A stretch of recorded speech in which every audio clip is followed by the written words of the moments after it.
they dipped down below where the guns could traverse, and they dropped their loads. And two of the vehicles, those Sheridan assault vehicles, the parachutes didn't open, and they landed and just became sculptures on the drop zone. They just shattered, you know? Wow. And so we came in, hit the ground, got to our assault objectives, and the minute we started moving out, we started taking fire and everything. So this was the real deal. And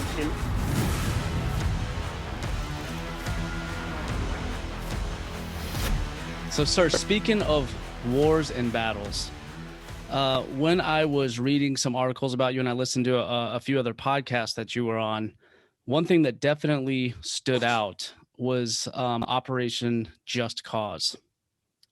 And you were a part of that. Yes. So every airman is familiar with that battle, I'll tell you, because when we study for rank, when we go through the Air Force history, there is a section on Operation Just Cause. Yeah. And so, you know, for you to have been a part of that, you're essentially a piece of history. You're a witness to that event. And because every airman has read Just Cause, studying in the pursuit of hopefully making rank, I was hoping you could run me through that day, which I believe was December of '89. Sure. So 19 December. So just to kind of set the stage for this, there had been some things happening in Panama, you know, with Noriega and the Panamanian Defense Forces and Noriega's Dignity battalions, kind of his thug bodyguards and everything, in terms of, you know, malign behavior with Americans. You know, at one point, a sailor and his family were stopped at a checkpoint and they were assaulted. Another Marine officer was killed at a checkpoint. And, you know, there was a lot of bad behavior going on towards Americans. And when Noriega, when the election happened, where Noriega was not a legitimate election happened, and Noriega, Calderon was his name, President Calderon was elected. After the election and the results came out, Noriega's guys assaulted Calderon. And if you look in the history, and you'll see he's just in a, you know, covered in blood from where he's been assaulted and everything. And Noriega basically was not going to have a peaceful transfer of power. And that's when, you know, it's the threat to Americans in Panama was high. The legitimate government was not being allowed to take power. And that's when President Bush decided to send in forces. So when I went to work on the morning of the 19th December, we knew some things were going on. As a matter of fact, one of the platoons within my company, little did we knew, had already been forward positioned in Panama to support efforts to take down the Comandancia, which is kind of like the Noriega's headquarters. And so on the 19th of December, I kissed my wife goodbye that morning. Our three sons were our two sons at the time were all young. And I told her, hey, look, half-day schedule starts today. I'll be back. We'll go Christmas shopping. Well, I got to work there at Fort Bragg, and we got alerted. Now, getting alerted in the 82nd Airborne Division is not uncommon. You know, constantly we're doing emergency deployment readiness exercises and everything. So, of course, you know, I was a young staff sergeant at the time. And the minute that happened, hey, we're on alert and everything. None of us at the time thought we were going to war. You know, we were like, this is a bunch of bullshit. They're going to have us do an exercise during half-day schedule, anything to take our half days away from us and everything. And so you're thinking like this is an exercise that's going to ruin your vacation time for the holidays. Yeah. I thought, are they going to make us do this? So, but anyways, so then we went and drew weapons. We went to the personnel holding area, still didn't know what was going on. And then all of a sudden we were told to go and draw live ammunition, grenades, and things like that.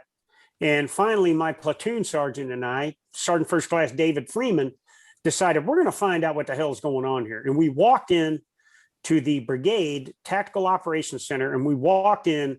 They were laminating maps of Panama. We looked at each other and I said, we know what we're doing now. And, Yeah, if they're laminating, we talked to the officer. You're going. So we got back to the tent, and we got called out, and we finally got briefed. We are going to do a combat parachute assault onto Torrijos Airport, and at 01:45 on the morning of the 20th. And we are going to take down Noriega. The primary mission was to capture Noriega, but to eliminate the threat from Panamanian Defense Forces and the Dignity Battalions. And so I went from that morning kissing my wife goodbye, and and then there was no cell phones back then or anything. So then the minute the alert happened, all the phone lines were cut so that there would be no intelligence leaks. So I could not call my wife and say, hey, look, I'm going to war.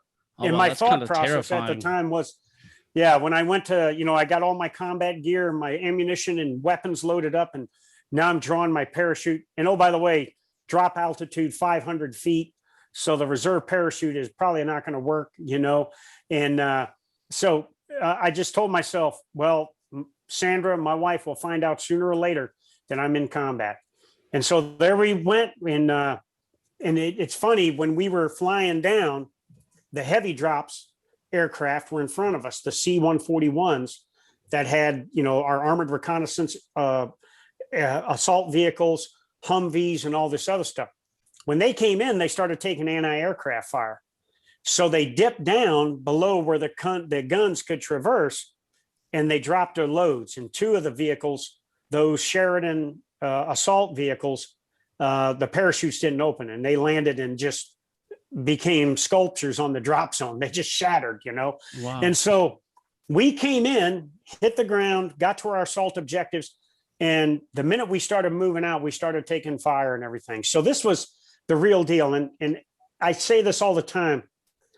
If you train for the worst day of your life, physically, mentally, emotionally, technically, and tactically, if you train for that, and you train under conditions that mimic combat, even if you have no combat experience, when the time happens and all of a sudden the enemy is shooting at you, you will do what's right because you've been trained to do it, and instinct takes over. And we continued to get after that. And so for about 5 days, we were fighting every day to we secured the assault objectives and then expanded the lodgement outside the airport to critical infrastructure like the commandancia and some of these headquarters. And basically on Christmas Eve, we had eliminated the threat that it had either been killed, captured, or had surrendered. The Dignity Battalions and the Panamanian Defense Forces. The Dignity Battalions, we called them the dingbats.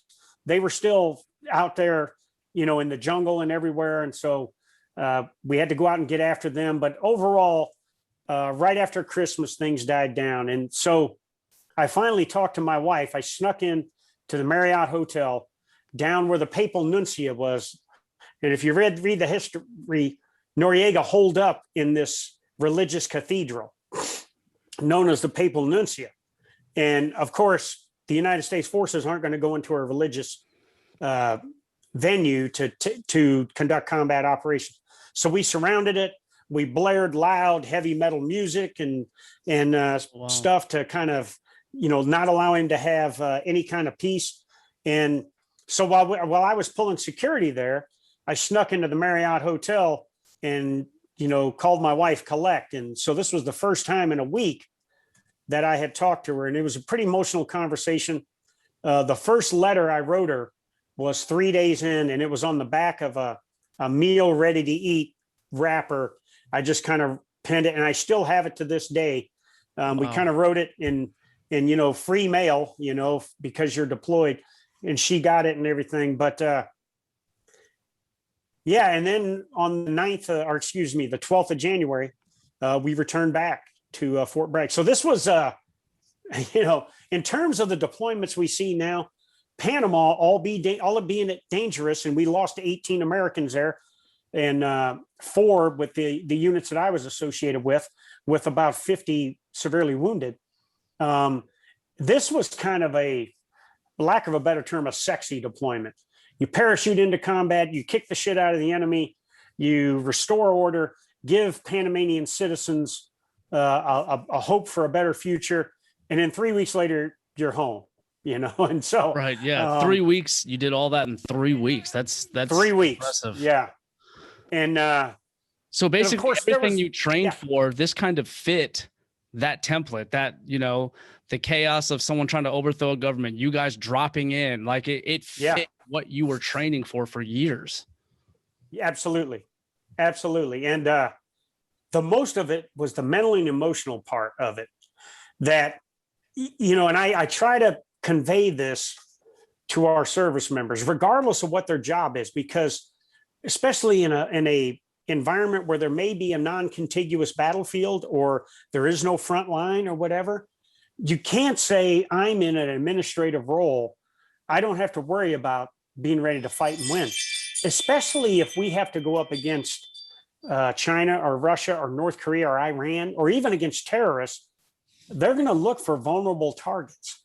And generally, and this is not passing judgment on anybody, vulnerable targets are rear area kind of folks who aren't accustomed to saying, I got to be ready to kill somebody today, And so I try to tell people all the time, and Panama was because there was no front line in there. And it was the same with my deployments to Iraq and Afghanistan. And you've got to be ready to face the conditions you can encounter on the worst day of your life in combat, and not just survive it, but thrive and win and learn from that. And it starts with your physical, mental, and emotional approach to your job every day, and getting ready, being a tactical athlete, and getting in peak operating condition. You get after that initially, your technical and tactical expertise that you have to hone will come a lot more easier.